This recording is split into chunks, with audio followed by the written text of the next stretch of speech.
Bismillahirrahmanirrahim. Assalamualaikum warahmatullahi wabarakatuh. Saya Rima Yunita dengan NIM 4011800296 dari kelas ESH. Di sini saya akan menyampaikan materi tentang cost of capital. Saya dari kelompok 7. Yang pertama yaitu pengertian cost of capital, yaitu biaya yang harus dikeluarkan atau dibayarkan untuk mendapatkan suatu modal, baik yang berasal dari hutang, saham preferen, saham biasa maupun laba ditahan untuk biaya investasi perusahaan. Yang selanjutnya yaitu perhitungan biaya modal. Nah, di sini biaya modal dapat dibagi menjadi dua sisi. Yang pertama yaitu dari pihak investor dan yang kedua dari pihak perusahaan. Nah, dari pihak investor ini, biaya modal merupakan tingkat keuntungan yang disyaratkan, merupakan dipengaruhi oleh tingkat risiko, aktiva yang dimiliki, dan struktur modal serta faktor lain seperti manajemen.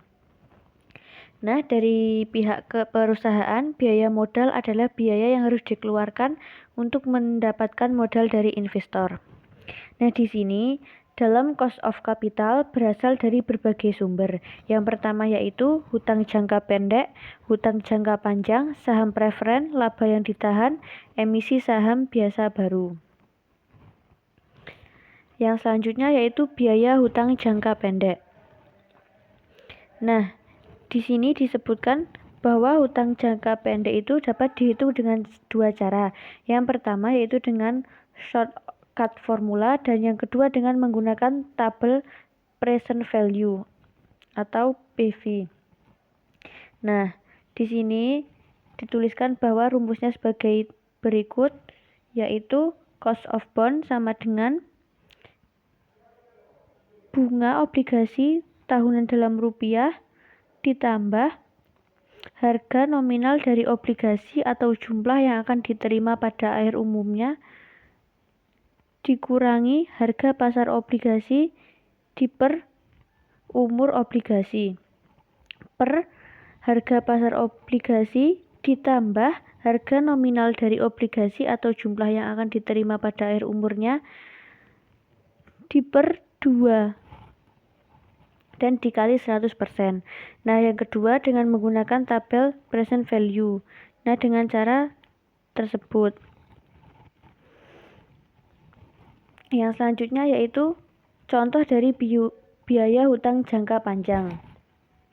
Nah, di sini contohnya yaitu PT ABC menjual 1 juta lembar obligasi 8,5% dengan nilai nominal 10.000 dengan harga sama dengan nilai nominalnya. Obligasi tersebut akan jatuh tempo pada 5 tahun. Apabila tarif pajak sebesar 40%, maka tentukan biaya setelah pajak. Nah, penyelesaiannya yaitu dengan sebagai berikut. Bisa diperhatikan contoh yang ada di PPT. Nah, penyelesaian ini dapat menggunakan dua cara tersebut dan akan berakhir hasil yang sama. Nah, yang selanjutnya yaitu biaya modal saham preferen.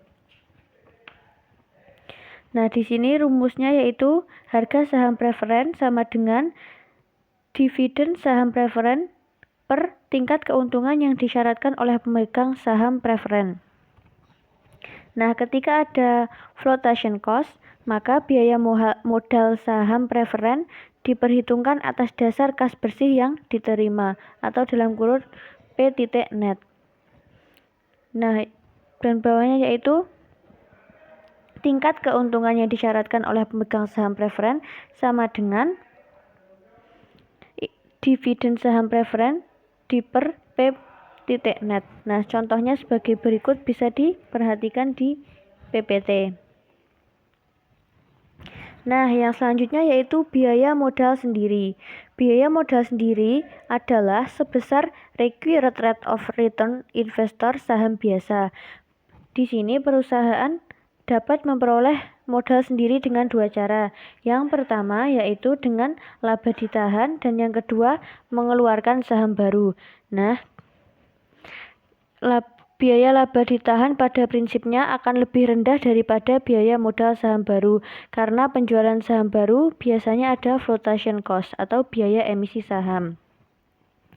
Yang selanjutnya yaitu biaya modal laba ditahan, dengan rumus sebagai berikut. Bisa dibalik-balik antara keduanya berikut. Nah, dalam kenyataannya, modal yang mengalami pertumbuhan dirasa lebih realistis, karena bukankah investor akan mengharapkan bahwa dividen akan terus meningkat dari tahun ke tahun.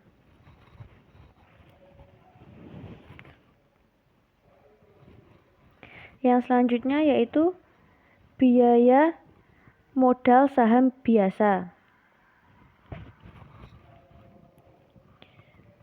Rumusnya bisa diperhatikan sebagai berikut yang ada di PPT. Nah, contohnya yaitu perusahaan ABC mempunyai struktur modal sebagai berikut. Yang pertama, hutang dalam kurung jangka panjang sebesar 60 juta dalam kurung D. Saham preferen sebesar 10 juta dalam kurung P. Dan saham biasa atau modal sendiri dalam kurung 130 juta sama dengan dalam kurung E dan jumlahnya yaitu sebesar 200 juta. Biaya penggunaan dana dari masing-masing sumber dana tersebut adalah hutang jangka panjang sama dengan 6% sebelum pajak, saham preferen 7%, saham atau modal sendiri 10%, dan tingkat pajaknya 50%. Nah, di sini dapat diperhatikan rumus-rumus tersebut yang berada di dalam contoh. Nah, contoh yang kedua yaitu sebagai berikut dengan menggunakan struktur modal yang berada di perusahaan ABC tersebut. Nah, contohnya bisa diperhatikan di dalam PPT. Nah, cukup sekian yang dapat saya sampaikan. Apabila ada kekurangan, saya mohon maaf yang sebesar-besarnya. Akhirnya, wassalamualaikum warahmatullahi wabarakatuh.